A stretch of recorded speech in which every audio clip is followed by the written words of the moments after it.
Okay, picture this. You're approaching a place where the laws of physics, the very rules that govern our reality, reach their absolute limit. Now, there's no wall in front of you, there's no physical gate you're going to crash into, or some brightly colored caution line warning you to turn back, but there is a specific, totally invisible point in space. And the catch? Once you cross it, coming back is literally impossible. Not for us, not for a probe, not even for a beam of light. Welcome to today's Explainer. We're doing a deep dive into the event horizon, the point of no return. Because, as you probably know, a black hole isn't actually an empty hole at all. It's an area of space-time where gravity just goes completely off the charts. But where is the absolute edge of that power? That's exactly what we're going to figure out today. Section 1. The point of no return. So the event horizon is this boundary around a black hole where space-time curves so intensely that absolutely nothing can escape. And the really crucial thing to wrap your head around here is that it's not a solid surface. If you're traveling toward it, you're not going to smack into a planetary crust or a hard shell. It is a pure, invisible boundary of space-time itself. But once anything slips inside that boundary, its chances of ever leaving the black hole, they drop to precisely 0. Section 2. Why light gets tracked. 300,000 kilometers per second. That is the staggering ultimate speed limit of our universe, the speed of light. Now, usually, if you flick on a flashlight, that beam instantly spreads outward, cruising everywhere at that exact speed. But as you get close to a black hole, the intense gravity completely rewrites the rules.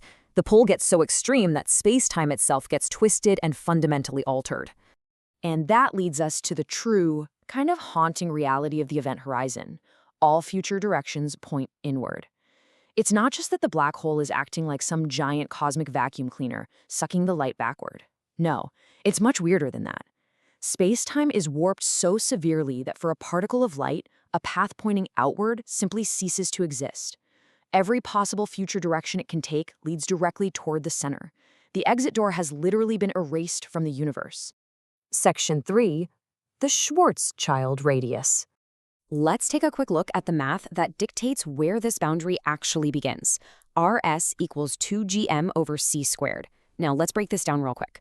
Rs stands for the Schwarzschild radius. That's the exact distance from the center to the event horizon for a non-rotating black hole. G is the gravitational constant, m is the mass of the black hole, and c is the speed of light. So what's the big takeaway here? The size of an event horizon depends entirely on just one thing: how massive the black hole is. 3 kilometers. Let's ground all that abstract math with a completely mind-bending analogy. Think about our sun. It is unimaginably massive, right? But if you were to somehow take the entire mass of our sun and compress it down so tightly that it actually became a black hole, its event horizon, its Schwarzschild radius, would be a mere 3 kilometers across. Now, the sun isn't going to magically shrink down like that, but if you did crush all of its incredible mass into a tiny sphere with a 3-kilometer radius, that is the exact threshold where an event horizon would form. Section 4. The illusion of time.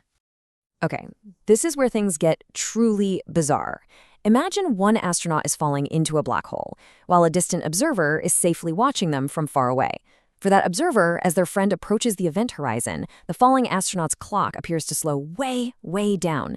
Eventually, the observer sees them practically freeze in time, taking basically forever just to cross the edge. But for the falling astronaut, their experience is perfectly seamless. Time feels completely normal to them. No alarm bells, no physical wall, the lights don't suddenly go out. They just quietly and unknowingly slip right across the threshold. But make no mistake, once crossed, escaping is impossible, even with maximum engine power. Let's say our falling astronaut realizes they've crossed the line and desperately tries to get out. They point their ship outward and fire the engines at full blast. It is absolutely useless. Because remember what we talked about earlier, the very structure of space-time is so distorted that all future directions point inward. Firing those engines, it actually just forces them toward the center. Section 5. Seeing the invisible. So here's a logical puzzle for you. If an event horizon emits absolutely 0 light, how on earth do we actually see it?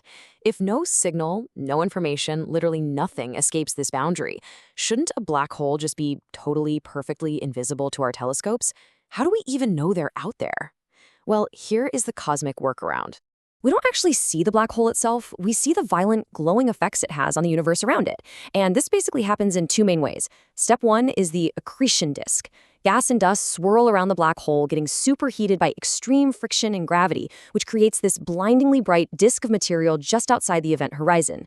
Step two is gravitational lensing.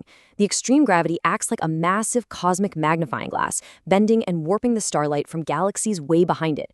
So sure, the black hole itself is wrapped in total darkness, but the universe right next to it loudly gives away its location. Section 6. What lies beyond? When we try to look past the event horizon, we hit a massive conflict in modern physics. On one side, we've got general relativity. It tells us that inside a black hole, all that collapsing matter ultimately crushes down into an infinitely dense point called a singularity. But on the flip side, we have quantum mechanics. And when we try to apply quantum mechanics to that exact same singularity, the math completely breaks down.